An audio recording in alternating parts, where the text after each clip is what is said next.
Hey guys, so we got a big rumored leak about the Nintendo Switch today, and this comes courtesy of NWPlayer123 on Twitter. They've leaked a few things in the past that have been kind of reliable about the Switch, and all of a sudden, they just hit their Twitter handle with a ton, and I mean just a ton of information that they have gathered from, I assume, developers that they know or something, but a lot of it is apparently turning out to be true, and people are talking about how other developers are kind of coming forward and saying that this looks legitimate.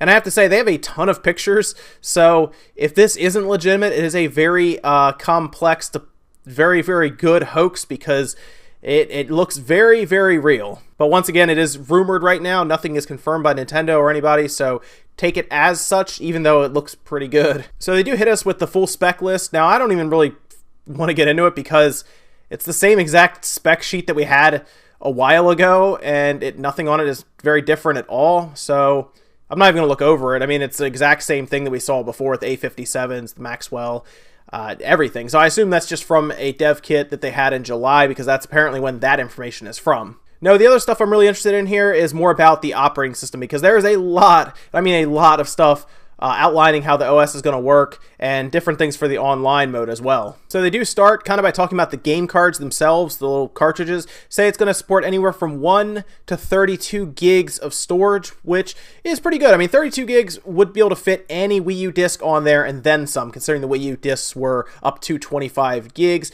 And like the single layer Blu-rays are 25 gigs, dual layers of course are up to 50. So a 32 gig is probably fine for now. I'm sure if it ever was needed, they could manufacture and put out a 64 gig card, which would eclipse any Blu-ray. Talk about wired LAN through one of the USBs being 1 gigabits per second. That's great. That's more than most of us would need anyway, and I'm sure at that point latency would be very low as well. And this is where things get pretty interesting, because they do outline the home menu, which looks good. See, the thing I really wanted about the home menu, because remember, it has to be on that smaller screen as well as the larger screen. I want it to be simplified and not have just a bunch of stuff everywhere, all over the place. You know, I want it to be very quick, very seamless, and just nothing really to distract you or get crazy or slow the system down. They show us a very clean-cut looking home menu here, and I like the look of it. Honestly, I hope this is the look of it. It looks very easy to do. They did say, though, that the one on the Switch site is a more up-to-date version of this, but again, as long as they keep it nice and clean, I'm happy with it. Now, we did, of course, get the news that there is no web browser, or at least any plans to have one currently at launch, or maybe even in the future, maybe you see one, but according to this, there is a web applet that will let apps launch a very, very stripped down, very simple web browser for things like what we were talking about, where maybe you're near a portal, you have to sign in to use the internet.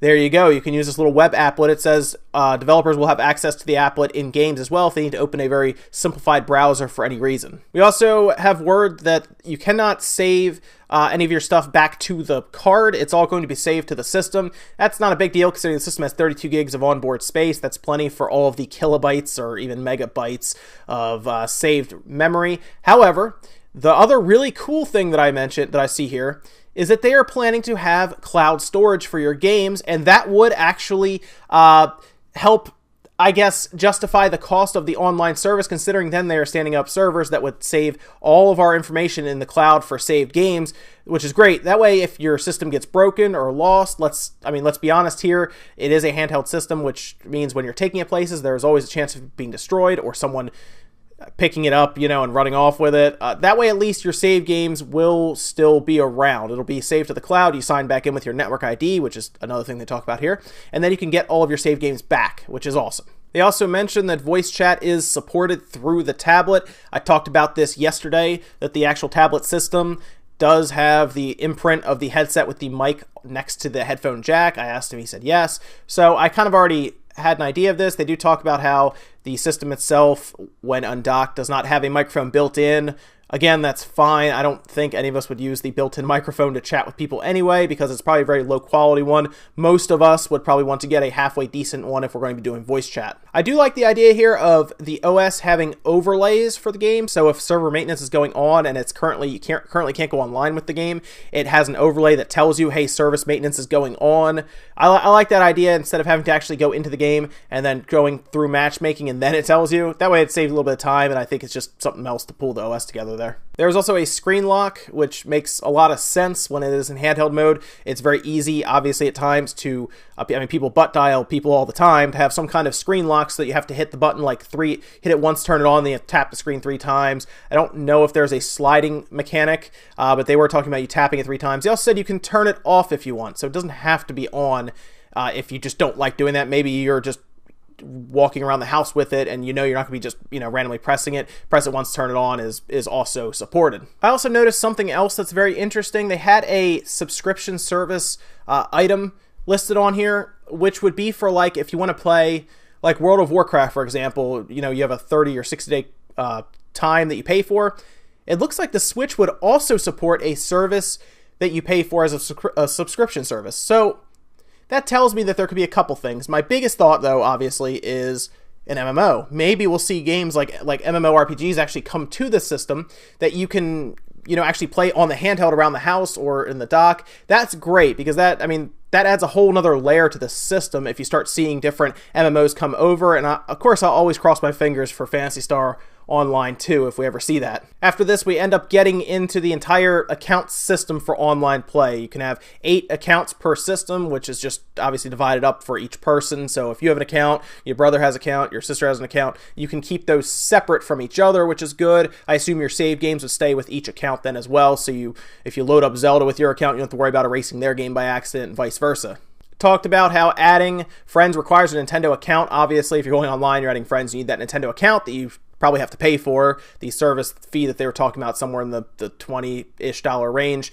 And then, of course, they do have it so you can do 300 friends per user, which is not a bad number. That's, I think, a pretty fair number. And then you can favorite some friends, and favorite friends are displayed pretty much preferentially over other friends in your list, so they'll be towards the top most of the time. They do talk about how you need a Nintendo account, more than likely the paid one, to do pretty much everything minus system updates and a few things. I assume the other few things are actually buying stuff. I don't think they would bar you from buying things with a paid account.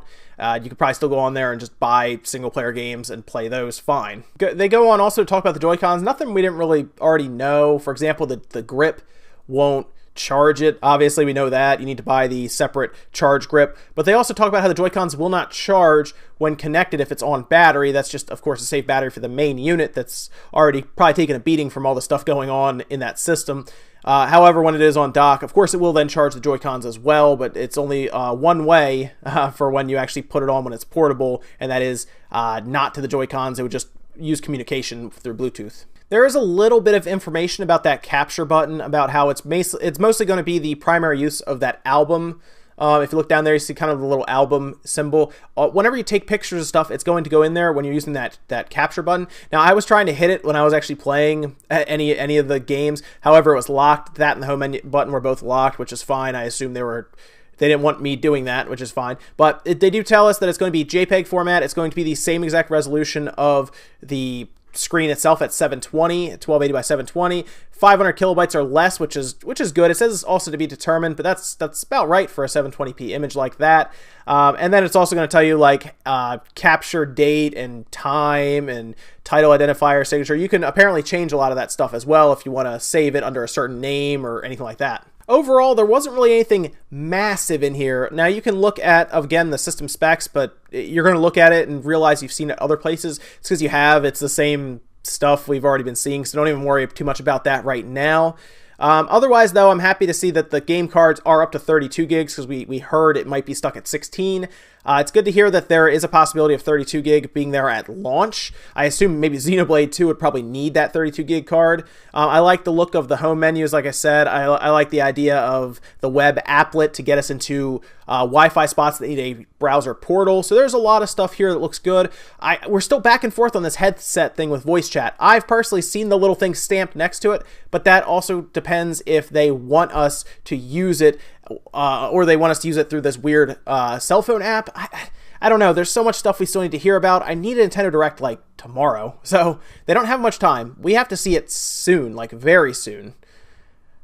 I don't know. I'm hoping I'm hoping, okay, so Studio Q, very quickly, did a quick live stream thing where he talked about a rumor that he had heard, and the rumor said that he had heard was that 2 weeks prior to launch for the Switch, we will get some more information, which includes a direct of some kind that I assume is going to outline everything else we need to know, the operating system, the online service, the virtual console, any of that stuff. Otherwise, apparently, you and I are going to have our own Nintendo Direct that night when it comes out, because I'll just turn it on and say, "Yep, here it is." I assume they don't want that. They probably want to tell us themselves. So we'll see. I'll let you guys know if I hear anything else about a Nintendo Direct. If you want to check out this leak here, I'll leave a link for you guys in the description to the Reddit post. And tomorrow I'm going to do a live Q&A for my experiences. I'm sure I missed some stuff from yesterday when I talked about the Nintendo Switch. Well, actually this morning when I talked about it. And if that's the case, I think tomorrow I'm going to do a live stream at noon, and we'll go for about an hour or so, and you guys can just ask me questions in the chat. I'll do my best to answer. If you miss it, I will have it upload so that you guys can watch it down the road. But otherwise, let me know what you think about this rumor, guys. I'm very curious, and I will see you next time.